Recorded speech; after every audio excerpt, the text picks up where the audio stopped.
You're listening to Live Wild Radio, the part-time adventure podcast. Join us as we explore how outdoor adventures build mind, body, and spirit. And we'd like to thank today's sponsor, Great Lakes Gear. It's where we've gotten all of our kettlebells. We got our pull-up bar, and you can get dumbbells and all that type of stuff. They're a Canadian company that does, really well-made cast iron kettlebells, but they also do competition bells now. So great company, a lot of fun to work with. We've been using their gear for years. Pretty much our entire gym is Great Lakes Gear equipment. So very rugged, and stands up to me sweating all over it. Never rusted. So that powder coat finish is standing up quite well on all of our kettlebells. And the great thing is, as a listener of this podcast, if you go to greatlakesgear.com and use promo code LIVEWILD at checkout, you get 10% off. And that ain't nothing, because if you're buying a whole bunch of, gym equipment or squat rack or kettlebells, that can get to be a bit of money. A very wise investment. It's a great investment in yourself. That's sort of the way we look at it. But, we've got thousands of dollars of, weights in the basement. And being able to save on them, because we had to pay full retail, because we can't use our own promo code. Kind of a bummer, huh? But yes, if you use promo code LIVEWILD at checkout at greatlakesgear.com, save 10% and get some great exercise equipment and kettlebells to do the workouts you're going to hear about in the episodes. So, yeah, thank you guys for both listening, and thanks Great Lakes Gear for sponsoring the show. Welcome back to Live Wild Radio, the fitness and adventure podcast. We've changed it just a little bit because it was the part-time adventure podcast, but we're making fitness a full-time kind of focus, and adventure it's a lifetime focus. And along those fitness lines, you guys just heard our little promo for Great Lakes Gear. And now this is something we don't have a discount code for. But if you go to our website or on most of our social media posts, you hear us talk about another really good product that we endorse. We just don't have a discount code for you, but it is the adjustable competition kettlebells from Bells of Steel. They're another Canadian company out of Calgary, but they've got a store in Maple, which is near the airport in Toronto. And, if you want a gym in a very small footprint, their adjustable kettlebells cover you from 12 kilos to 32 kilos in 1 kilo increments. Comes with the tools and everything you need to do. If you were to get a pair of those, where you might have one set for upper body exercises and one for lower, or, if you're doing double kettlebell exercises, set them both for the same and use them for your clean and press, double clean and press, your double front squats. And if you're starting out, you can just get one. Yeah. So if we were to do that, if we had that option, or if we had known about that option when we first started, I think we might have considered. Yeah, because we were, especially during the pandemic when we first started building our gym, it was in the apartment. And we didn't have as much room as we have now. So just like a couple, like we ended up with like a whole family of kettlebells jammed next to the TV set. They had babies. Yeah.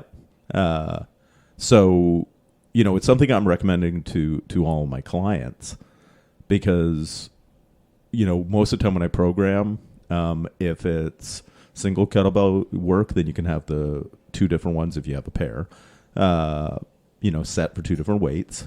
Maybe, it's like 16 kilo for your presses and 24 kilo for your swings and goblet squats. But the other benefit to them, obviously, is if you're doing doubles, you just set them both for the same, like Ryan's doing. Yeah. He lives in a very small apartment, and he's got a pair of kettlebells. Yeah. And he just, basically, because most of what I have him do is doubles. And I think they run about, 250 I know if you get the pair of them, it's $550. So, I think, yeah. Yeah, like they've got different options. You can get 12 to 20 kilo or 12 to 32 kilo. There's a discount if you buy doubles. Which is worthwhile if you just want to have one set for upper body ready to go and one set for lower body. If you're going to do like a combined workout, so you don't have to worry about changing it. Because I think it takes a few minutes to because you got to adjust it. And if you don't want to deal with that. And you're eventually going to work with double kettlebell upper body work. Or full body work like or you're full doing. Body, then why not? Yeah. Yeah. So if you go, if you want to help us out, if you go to our website and any of the Bells of Steel links, click them and we get a little...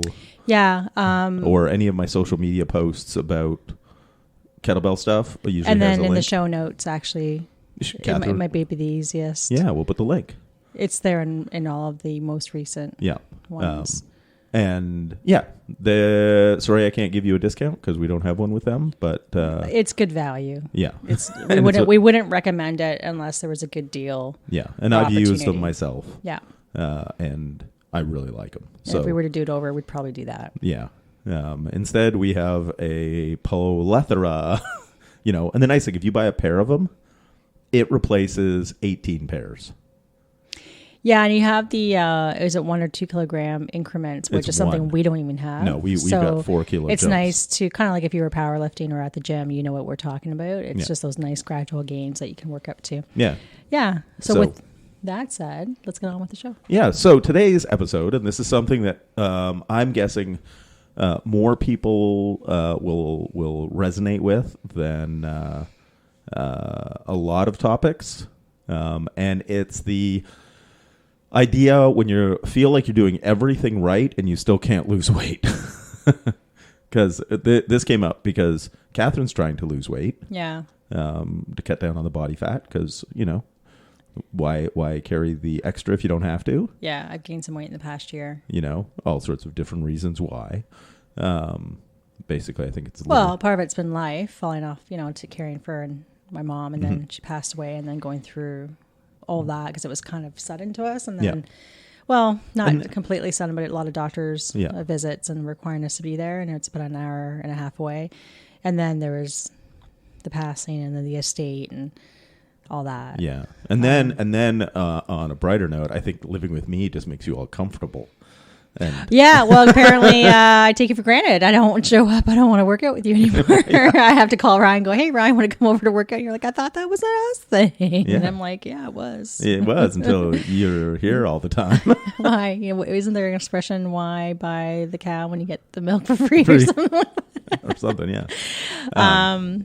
so there's that. And then I had surgery because I had a proactive surgery, just removing a cyst on my ovary and then fallopian tubes. So we're wondering now, since it's been 3 months, maybe if that's contributing at all.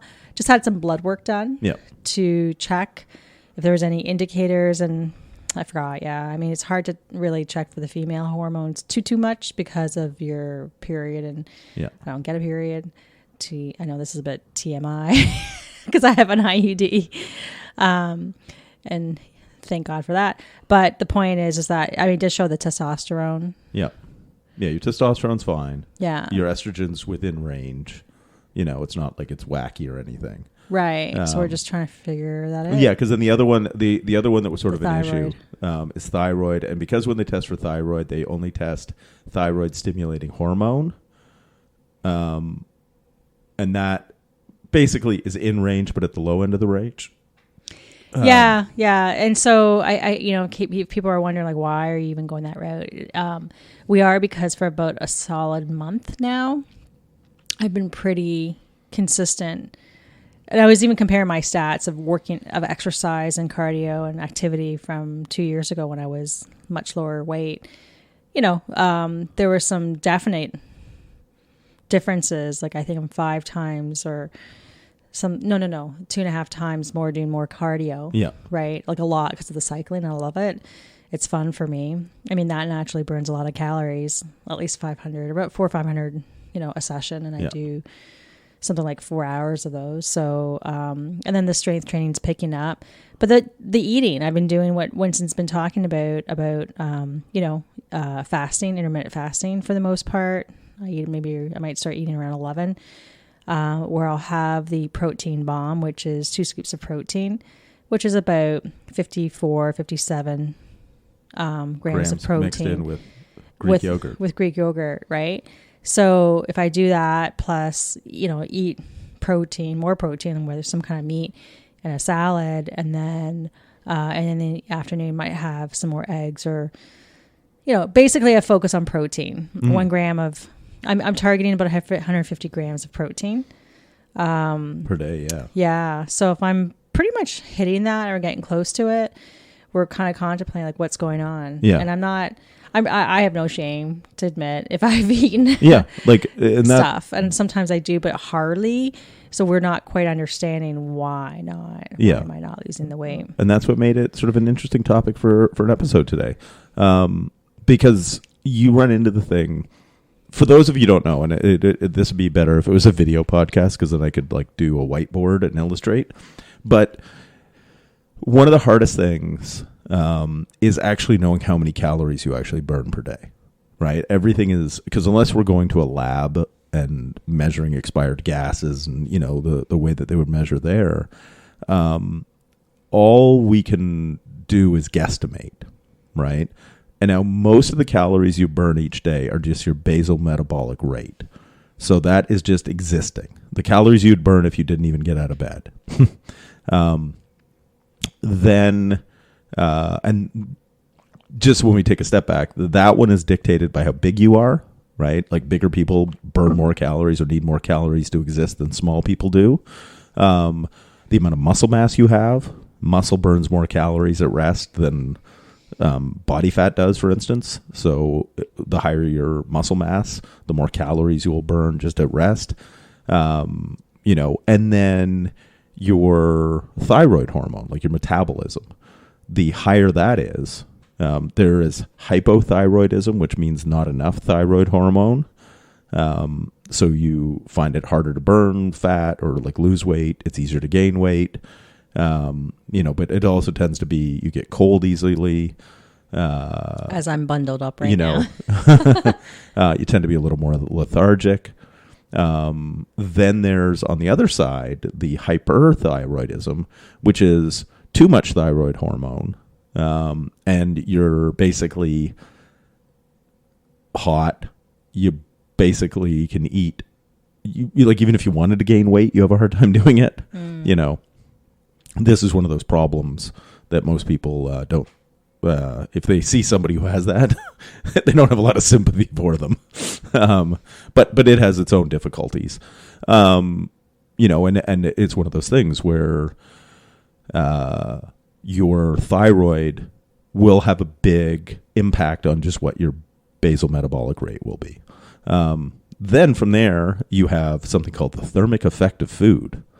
If you eat food, it takes energy to digest that food. And so, and this is one of the reasons why I focus so highly on protein, is protein takes a lot of calories to burn, or digest, not burn. It burns a lot of calories digesting, relatively speaking, compared to fat and carbohydrate.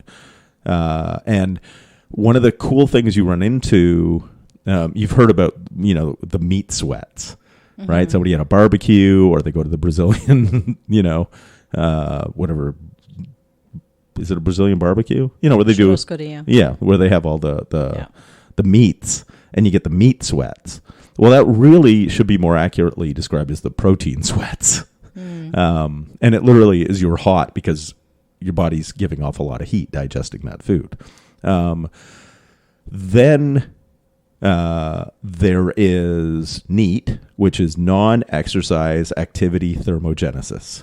So it's just the activity you do during the day, right? That isn't exercise. Including walking? Walking. If you're a fidgeter, right? People who fidget a lot and wave their hands when they talk, they burn more calories than people that are very still, right? So maybe that's why,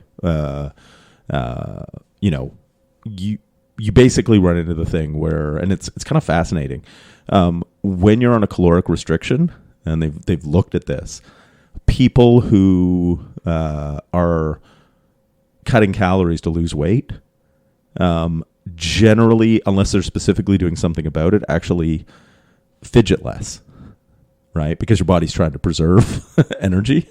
And then when you've got adequate, the people who are fidgety fidget more. So the body's complex. And then finally, at the top of our little parfait of energy expenditure is exercise. And, it's one of those things where knowing how much of each of those you're doing accurately outside of a lab is impossible, right? So that's why we look at, trying to just develop these habits of, consistent protein intake, regular activity, try to increase your NEAT, walk more, don't drive to the store as much, take the stairs, just all those little activity things. We wouldn't count those as exercise, but it ups your energy expenditure. So that's the way you burn calories throughout the day. And now we're running into the thing with Catharine and this is basically kind of fun for me in a way because it's a problem to solve. And so, we're doing some things to increase activity. Yeah. Because her eating has been really good, right? So then it's the thing of like, okay. Yeah, I was a bit frustrated that I just went to Winston. I'm like, okay, what do I eat? Yeah. Okay, know it all. Yeah. And what do I eat? Yeah. What do I eat? What do I do? Pretty much. And, so I've been doing that. I did notice though, when I went on my business trip, you said on that business trip, focus on water and protein. And that was the one thing I did differently is I drank a lot more water, and I actually maintained, maybe even lost a bit of weight, like a half a pound. Because I find with travel, my weight fluctuates a little bit, and I stayed the same. I suspect I probably actually lost a little weight, and it just didn't pan out yet. Anyways, that's incredible. That's a huge win for me because typically I'd gain, like literally on weeks, like 5 days, maybe 5 to 8 pounds, which is an incredible amount of food. Weight, and then I'd lose some of the water weight, whatever. But I'd gain about 5 pounds a trip, which is awful. Yeah. And so that didn't happen. Yeah.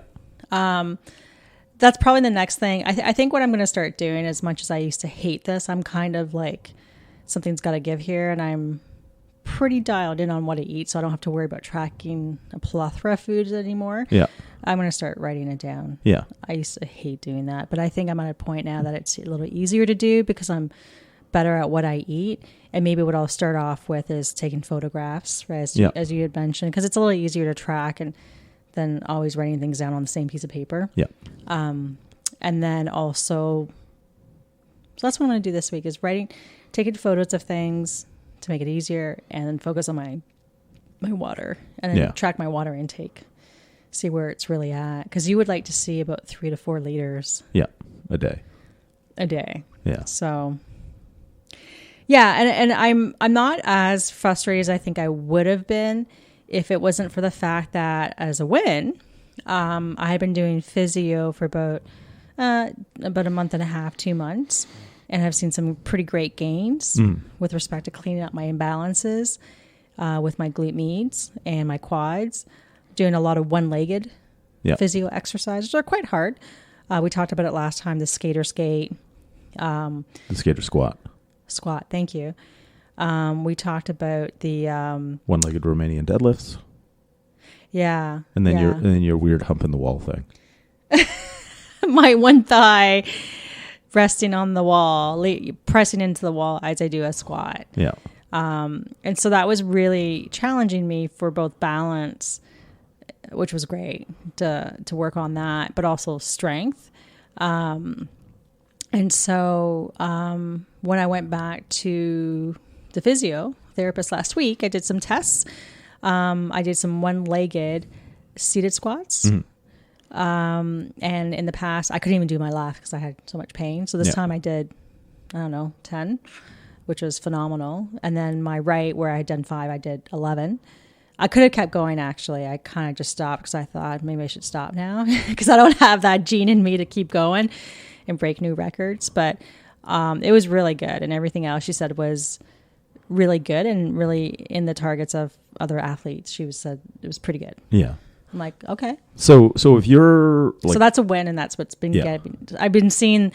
I'm not denying the ROI on those efforts. Yeah.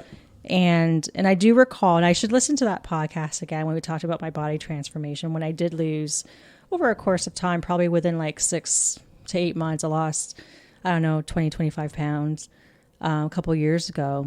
And the lowest I'd ever been since I was in high school, and quite honestly, fitter, because I was stronger and, quite a bit of muscle strength and conditioning. I should listen to that again, because I think after talking to you last night, what's missing now is the strength. We're working on that. I'm getting more into 30-minute workouts versus 16, right? Because I started off 16 because I hated it. Doing those, getting back to not being afraid to do some strength training because of my knees. Mm-hmm. So after I've cleaned up with the physio exercises, and that's been great. Lots of cardio on my bike. That's no problem. In fact, I'm really doing really well there. But I do recall that in the past, we had a lot of fun activity that was exercise. Yeah. Which was climbing. Yeah. Indoors. And we did that, 3 times a week at least? At least. Yeah. And that would be for an hour, maybe an hour and a half. And you're working. Yeah. It's not constant, but it's bouldering. So it's... And it's full body. It's full body. You're moving your body through space the way human beings are meant to. Yeah, so it's extra exercise. That's fun.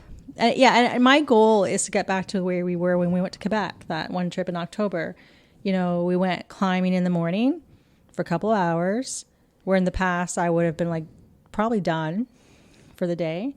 And then we went and had lunch. And then in the afternoon we went mountain biked for a couple of hours. It was usually the other way around, but same idea. Or the other way around. Yeah. And plus add the 10,000 steps. Yeah. And it was just do it again tomorrow and tomorrow. So we kept, and it was amazing. It was just pure fun to be able to do that. So that's what I want. And the other thing that I noticed too from 2 years ago is that I had been hitting my target, or just naturally 10,000 steps a day. Yeah. And that was, I think, was because, that kind of activity is not even zone 2 activity. Although I did some ruck marching. Yeah. I had been doing that consistently for a few years. But what I did that made it interesting was that I would put on a podcast, often listen to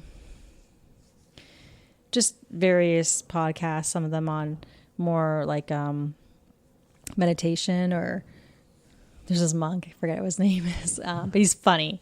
So it's just very lighthearted podcasts that make you laugh and just look at life in a different way, especially it was at the beginning of the pandemic. It was a bit stressful. Mm-hmm. So just having more of a positive outlook and coming back feeling incredibly refreshed.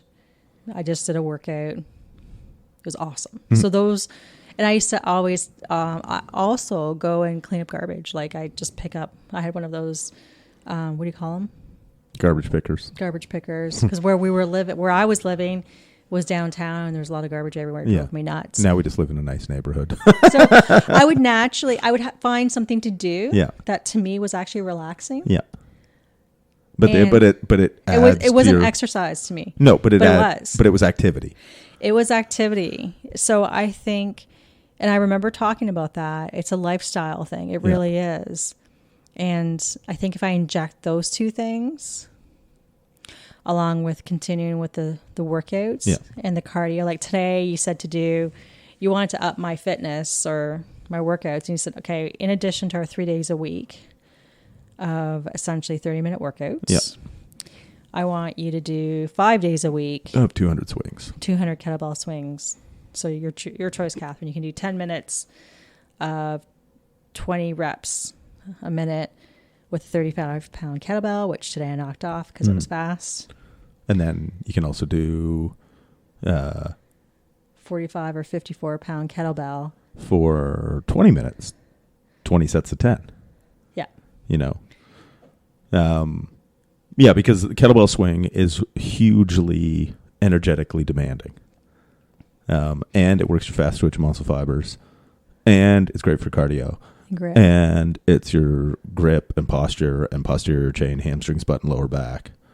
So you get like a lot of bangs for your buck. I'm pretty excited by that one because I remember when I did the 10,000 kettlebell swing challenge. Yeah, you dropped 12 pounds in a month. I did, and everything kind of really ramped up after that.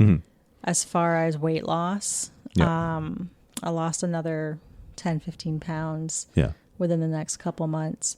And I think what it was is that it was right into biking season. Yeah. Because I finished the end of March. April came around. We're back on our bikes. I was like, holy crap. I'm so agile. Yeah. Like it just felt so good that you don't want to stop. And I didn't ride as much as I do now. Yeah. Which I was because we were mountain biking. Right. So we only, we might mountain biked on the weekend at least once. And then maybe a couple times during the week. Or I would ride on my own at lunch. I would do those really, quick 1 hour rides. Yeah. And now you've got a road bike.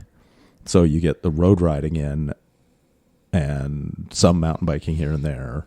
I actually haven't done very much. I only went that one time, once or twice this year so far. But I actually really, really, you like what you're good at. Yeah. And I did find right off the bat road riding meditative, just super relaxing. Yeah. And for me, it's more joyful than anything else. Yeah. So from a mental health perspective, I'm addicted to it. Yeah. For that. Like today I went on my own because my partner couldn't go. And I'm like, Not I'm me. going.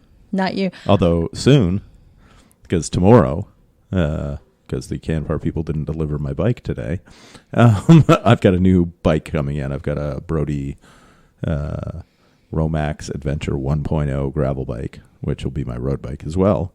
Drop handlebars and hydraulic disc brakes and STI shifters and all those things. So I'm going to be, it's been a long time since I've had a drop bar bike. Are you going to get up that early with me? Oh, yeah. Because we go out now for 6:15 because of the sunrise. Yeah. That's interesting. But you do get up, generally speaking. You just lie there in bed, on your phone, so you might as well get up. Yeah. Yeah, because if you wake up, I'm awake. Yeah. So I might as well go for a ride now that I'll have the right bike. But it was very cute this morning. He, because my riding partner wasn't going to go, and kind of went back to bed and just cuddled. And he's like, if you don't get up, I'm going to be cross with you. Yes, because you've set the alarm for 5:15. For no good reason if you don't get your ass out of bed and go on your ride. He's very supportive when I go. God bless his heart. But then it was very funny because you said to me, I guess you looked at your phone just to check on the shipment. You're like, and my bike's arriving today. And next thing I know, 2 seconds later, he's snoring again. Yeah. So subconsciously, you're like so excited about this bike, which is awesome. It's one of those things that's coming from Vancouver. So, and, if you keep your eye out, once I get it in, I am going to do after riding it for a little while, I'm going to do a review because, content and all that jazz. It's nice to show stuff off and let people know. Brody's a Canadian company. Yeah. When I used to own the bike shop, I actually used to sell Brody back in the day. Yeah. So it's kind of cool to be getting one.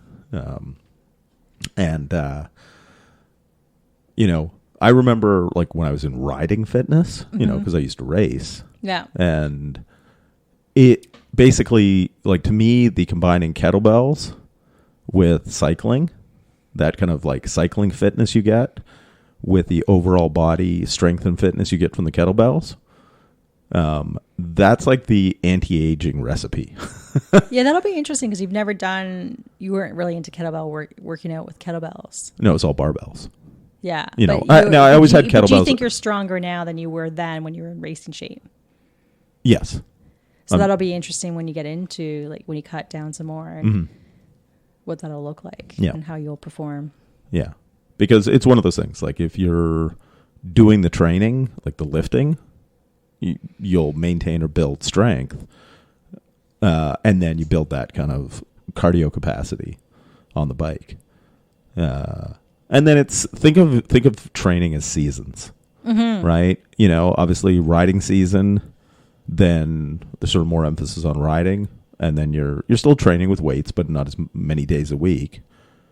Then in the winter, indoor climbing, more weight training, maybe a little less of the cardio. You put some time on the trainer, but I'm never going to put, like one of my favorite things is on the weekend, whether it's a Saturday or Sunday, whatever day you get off, going and doing an all-day ride. That would be fun. Right? Yeah. Like just these epic, yeah. Becomes a culinary experience as well. Yeah, because you got to fuel as you go. But like those, I loved those. Yeah. Basically 100 to 160, 70 kilometers in a day. I love that. And those I haven't done in years. Like the closest thing is when we do 3 or 4 hours mountain biking, like at Turkey Point or something like that. Yeah. But it's just different because mountain biking's like intervals. It's super hard. It is. You can only do it for so long. Yeah. With your group, it's your weakest link, right? So. Yeah. But yeah, like it's what we're trying to get at here is like if you're sort of in that boat where you're trying to lose weight and you're doing a bunch of the things you're supposed to be doing and it's not working, don't stop doing those things. Mm-hmm. Then, hopefully you've done those things enough that they've started to become a habit. Like you don't have to think about protein anymore. No. Right? I mean, it's also managing your environment so that, number one, you don't buy things that you're going to eat that you shouldn't be eating. Yeah. That you have ample protein here and everything to go along with that. Anything else that supports it. Like it's all about having things, preparation, and planning, having things in advance, going shopping, making sure like tomorrow I got to do a protein run because we don't have any meat for dinner. So, it's planning's huge. And we talked about this before about managing your environment for motivation. Yeah. Making things as simple as possible. So I usually have all my clothes ready the night before. Everything's like where it should be. Mm-hmm. So that in the morning when I wake up, I'm not stumbling because that's irritating. It just makes it. And I'm not going to lie. Like this morning was tough. Like I got up. I'm like, I'm going to go for a ride. I might be a little bit anxious about riding on my own from a safety perspective, both from, cars and them seeing you and just creeps out there. We keep seeing this guy on the side of the road and he's consistently there all the time, just standing outside of his car. And we're like, what the fuck's he doing? And we're like, he's smoking. We're like, he's either hiding it from somebody, although you can smell that, or he's a mafia guy gonna meet somebody and he's looking at his phone. It's just weird. We're like, just ignore him. Don't make eye contact. But those things creep me out because I'm running in the country, right? And obviously when I'm with a friend, I'm not. We're fine. So nevertheless, I was just happy that I got up and was about to step out and there was thundering. I'm like, oh, fuck, I was ready to go and face that fear, just do it. So I got on the trainer and pumped up the tires. Hadn't done that in a while on the trainer, on my bike. It wasn't fun. I'll be truthful. Like it actually felt a lot different. It's not the same joyful feeling as being outside. No. But, trainers I have PTSD about. But I put on a podcast, The Huberman Show, and Andrew Huberman was listening to some tips about longevity, just what his take on it was. So it's interesting to have been following some of that lately. And then I did it for 30 minutes. Determined I hate my seat. Mm-hmm. So we just ordered a new seat, the one that I have on my road bike, because I really like that seat. And just making some adjustments. Also for my mountain bike. My road bike. Just getting a new handlebar. Just to make things as comfortable as possible. So I think that's important. But, I was saying to Winston, like, what am I going to do in the winter? I don't want my cardio to fail. Yeah. I will say that I actually really enjoyed the sets of 20 kettlebell swings. Yeah. Because it was done. And they get your heart rate up. They do right up there. And it was more my cardio that was, because I used to do for the kettlebell swing challenge 500 in a set in 30 minutes. Yeah. So today I did 200 in 10 minutes. Yeah. And it was boom done. And I like that a lot. In and out. So I could see myself continuing with that because it's just easy. And if it's going to work, and I know it works, so why not? Yeah, it's basically we're doing a mini version, like slight add-on version of the kettlebell challenge rather than that the only thing you do for the month. And I do like the double kettlebell swings. There's something about the kettlebell swings that just seems easier to me, and I like easy. Like the 2-hand swing. Yeah. Yeah. Like you say that it's almost hard to believe that it's a full body workout, especially like glutes. You do feel, I will admit that, and I tend to feel muscle soreness a day and a half later. Yeah. That when I did it with a 45-pound kettlebell, single kettlebell. Yeah, for 10 sets of 10. Now I did 16 minutes. Mm. So 10, Oh, 16 sets of 10. I felt that. Yeah. But when you do it, you don't. Yeah. So it's almost deceiving. Well, because you're not doing enough, because each rep with the swing is so quick, you're not doing enough to burn. Right? Like if you'd been doing a really slow glute exercise like a Romanian deadlift or something like that, you'd feel it in the muscle in a burn. But with kettlebell swings, they're athletic, right? They're quick. It's bang, bang, bang, bang, bang. So you're hitting the muscles, and it's the fast twitch muscle fibers, but you're running into the thing where it's not, no one set has enough time under tension for you to get like a pump in the muscle. Right. And a burn. Yeah. That it's, So they do feel, if it feels hard, it's usually just cardio or the grip. It is. And I was just going to say it's the grip, because I never work my grip like that. I do some loaded carries, but it's not the same. No. But usually towards 3/4 of the way through, the last 3, I was like grunting. Mm-hmm. And of course I had my gangster rap music going on. Because, But that's the thing. If you look at, you're doing, let's say, 4 different things, right?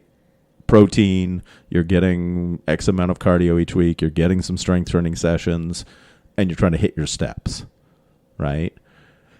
Then look at, okay, I'm doing that, but I'm not seeing the scale go down. Okay, cool. So then what one thing can you add for a few weeks, right? Think of it as like, we're trying to, if your weight is just staying stationary or stagnant, it's staying the same. Then what we need to do is just something that tips you over the edge. Yeah, I will say the saving grace to all this too, which is why I won't stop the strength. Number one, I've seen the difference in my knees. Mm-hmm. Okay, so I got that. But I actually feel stronger. I feel, and you've seen, and I can see it in my shoulders. Yeah. Something's changing. Which is great. There's more definition. Yeah. So I feel stronger. So that's like the positive feedback loop that I need to keep doing and what I'm doing. If I felt the same way as before, I'd be less motivated. Yeah. But I feel stronger. So I know from past experience that just keep at that. Now focus on the other things. So the other thing I'm going to do this week is write down what I eat, or take pictures. I'll commit to that because that's easier. And then maybe at the end of the day, summarize that. Right. Yeah. I will try somehow to capture like weights and stuff, but I guess I'm going to just write it down. Yeah, because it's think of like why not? Otherwise, like, what's the point? Yeah, because obviously, if the goal is to lose weight, right, and ideally lose body fat, then we need to create a caloric deficit, right, for a sustained period of time, days, weeks, months. And so it's a thing where if your weight is stagnant for like 3-4 weeks, but you're doing everything, then think of it as like add one more thing, where maybe it's intermittent fasting if you're not doing that already, right? Which is a time restricted eating. You narrow that down, and we've got an episode on it for longevity, like fasting for longevity. Then maybe you can add in what we're adding in, which is, probably some point next week our sauna is going to show up. Oh, yeah. This is exciting. I'm so excited. Yeah. Hopefully by the end of next week, we'll have it set up. Yeah. So how did I get onto this idea? The Amish fitness lady. Is what got started on, because we like saunas, so we know the benefits of saunas. We've talked about it. Like, when did the first thought come up? Maybe because we went to KW Sauna recently. It's a hot and cold therapy spa. Mm-hmm. We enjoyed it, and we did it in Mexico. Yeah, and you felt great. I found it relaxing. Now there was no infrared sauna there. There it was just well, they had the dry sauna, and they had the steam room, and I'm quite comfortable in those. Yeah. So I think I had also we went to a small Mennonite town, decided to check out this gym, this retail fitness store. And they had saunas, and we started asking. The funniest thing too, not to I guess discriminate or anything, but it was a Mennonite woman dressed that way. But she was the salesperson. Yeah, and she was really good.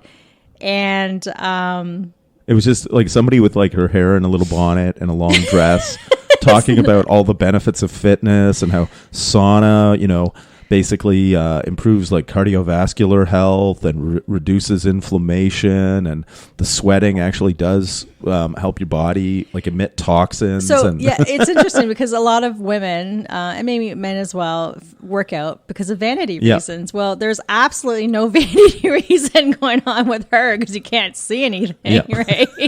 Which was the irony out of all of it. But she was talking about they had the saunas. If there was only one thing, because we pretty much have all the equipment that we want, that we need.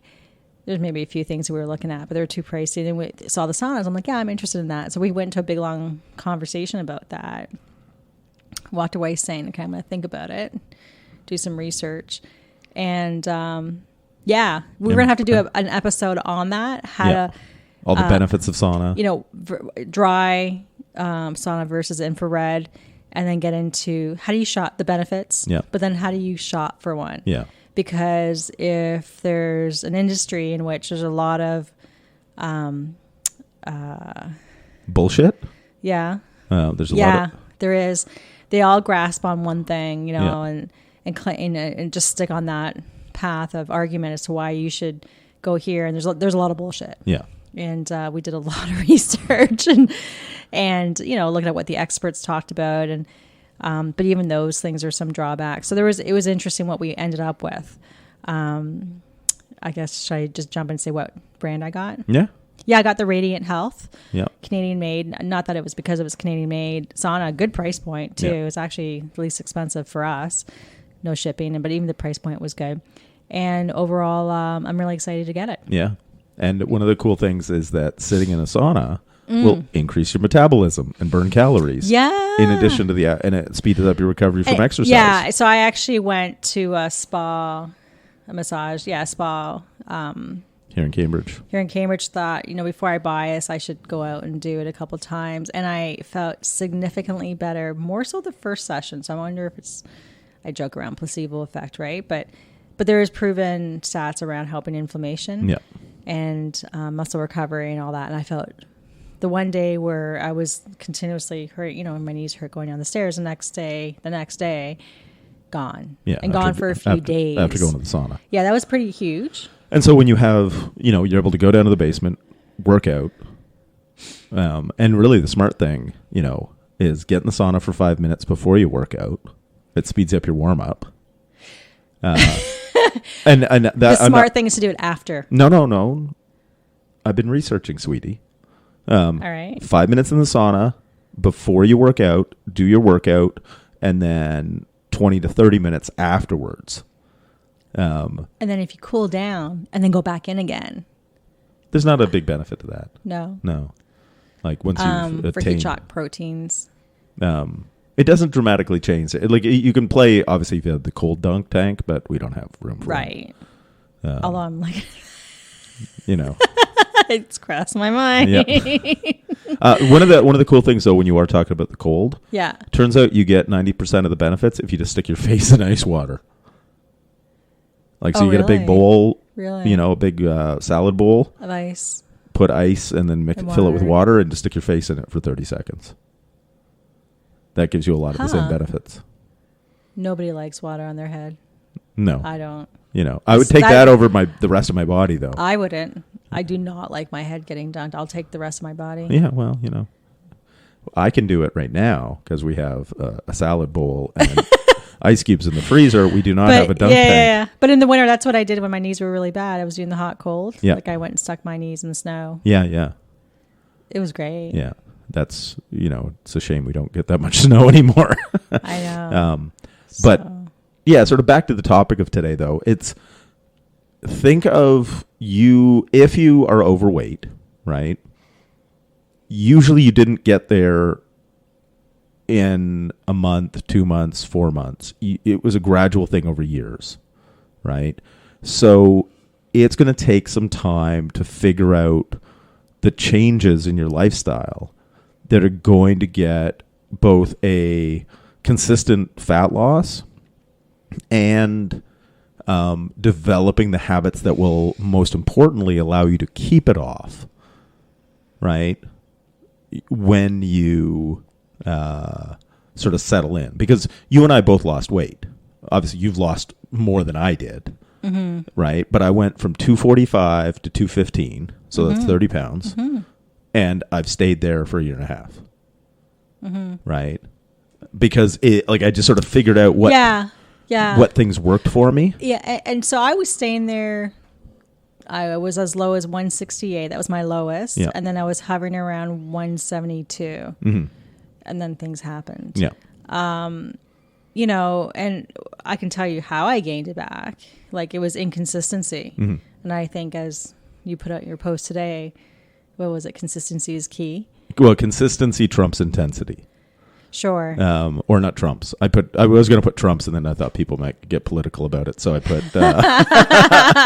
beats. Yeah. But the idea is that small changes that become habits done consistently over time, right? Your workouts. I call it like my get an A grade. Eat right 80% of the time. Get 80% of your workouts. Put an 80% effort into them. Like, if that's what you do, like, you're not 100%ing anything, but 80% is like an A grade, right? So if you can get A's in everything, you will succeed over time. Yeah. Take your measurements. Yep. Find other, success factors. Coming into it, how are you feeling? Did you have the energy? Did you feel good? Did you feel less stress or more stress? Note those, because that's important too, right?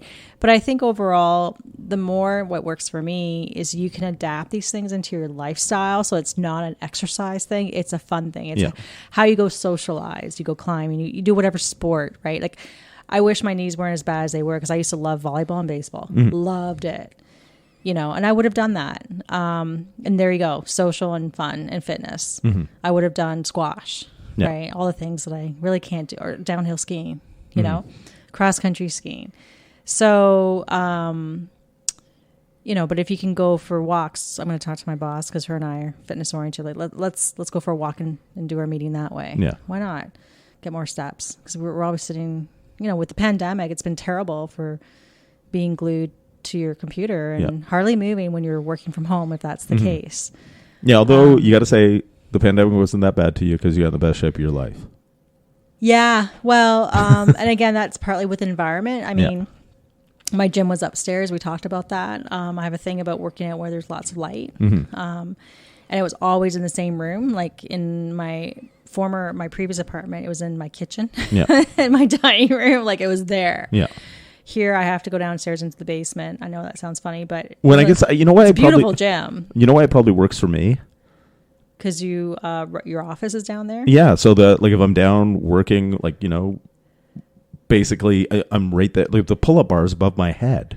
Yeah, I'm envious. Right. So it's one of those things where when I go to work, like for writing show notes and social media posts and working with my clients, watching YouTube videos, whatever the fuck I'm doing, I'm in the gym essentially. Yeah. Right. So, for me, it's really not hard to walk over, 6-point rocks, bunch of head nods, some halo, some band warm up, some goblet squats. Boom, I'm ready to go. Yeah. I think finding a routine, right? And whether it just naturally fits into your lifestyle because of where you spend your time, right?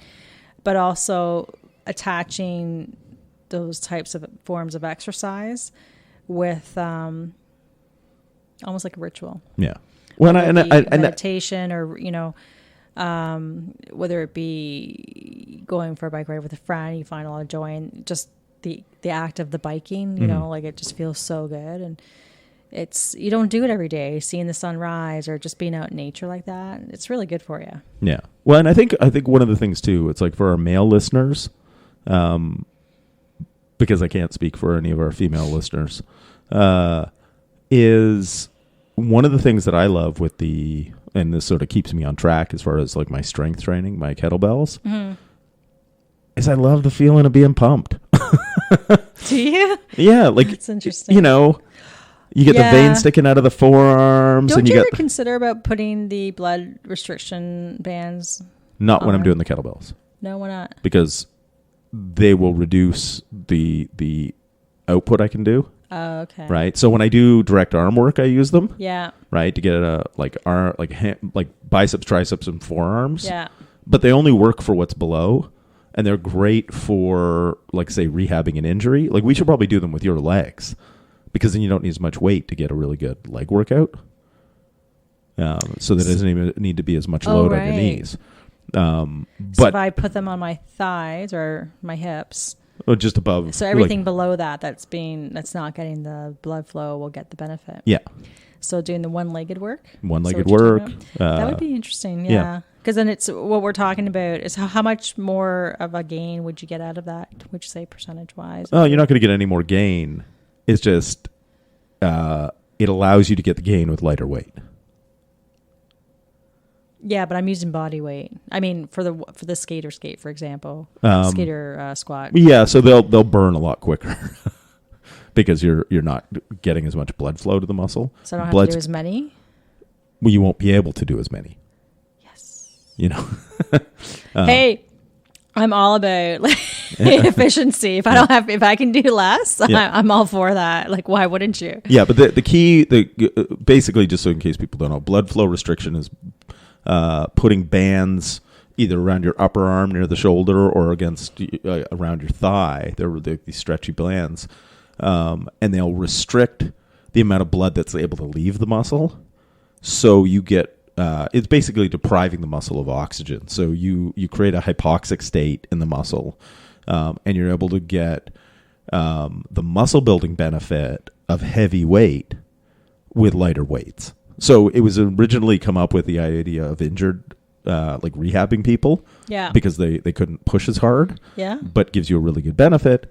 And it's great when you're traveling. Yeah. Think of it, because if you don't have access to heavier weights. And you want to do body weight workout. Yeah.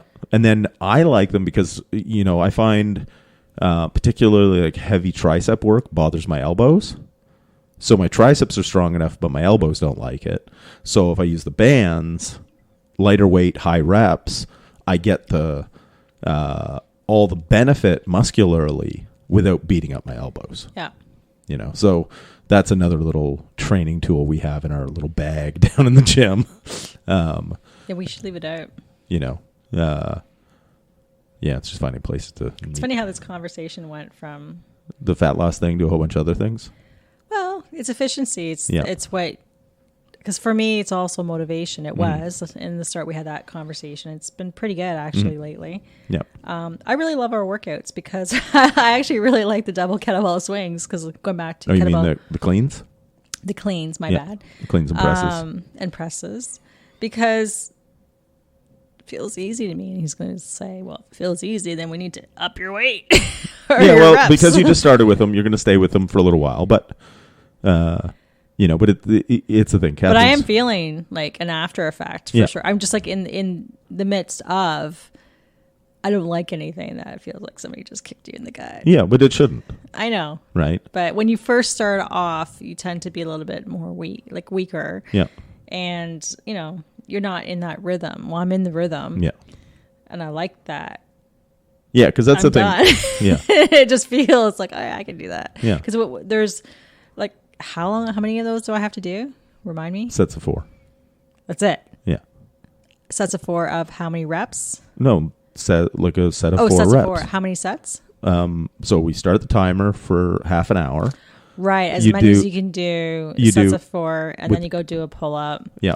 and then you come back and do another set of 4. And you basically, it's not like a racy CrossFit workout. It's like get as many high quality sets as you can do in half an hour. And as you get stronger, you'll get more sets in.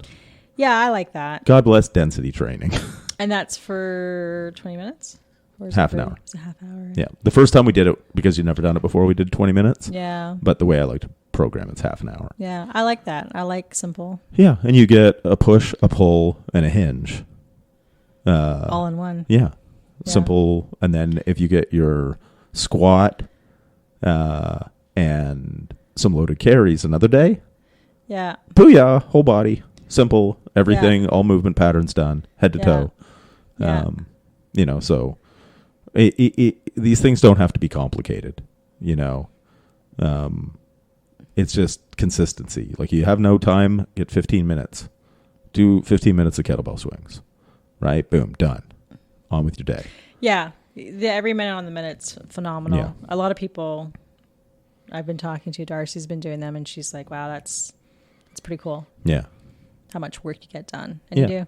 And because, you get stronger, you build a little bit of muscle, you burn a bunch of calories, you build conditioning, like you're improving a lot of factors at once. And for those of us that are over 40, you can't train like a 20-year-old meathead anymore, right? So it's having really efficient workouts that build capacity, they build strength, they build resilience, and don't beat your joints up. Yeah. So yeah. So if people want to find out more, livewildradio.com. If people want to book my coaching services, livewildradio.com/fitness coaching. And then you can read about the different programs we have. Yeah. And you can follow us on all the social medias, like on the Facebook and the Instagram. That's really the only two. And then, of course, this podcast. Because, basically, I stay away from TikTok. Because I don't want to give all my data to the Chinese government. We're banned in China now. Yeah. So if you guys have any questions, if you're dealing with a similar type thing, reach out to us. Obviously you can reach us at any of our socials. LiveWild _radio on Instagram, LiveWild Radio on the Facebook. You can send us messages. Or if you go to our website, you can fill out the contact form. And if you do that, the wonderful little pop-up will come and you can get our free ebook on turning back the clock. Yep. And you're sending out weekly email newsletters. Emails. With edumacations about living a healthier, better life that are really simple. Yeah. This is a lot of fun. Yeah. Yeah. I like this focus for us. Yeah. Because at the end of the day, all we want, I know what I want, is to be able to go do the things the outdoor adventures that I love. Yeah. Over and over and over. And I like looking better in my underpants. Well, yeah. We'll just end on that note. Yeah. So remember, everybody, work hard. Play dirty.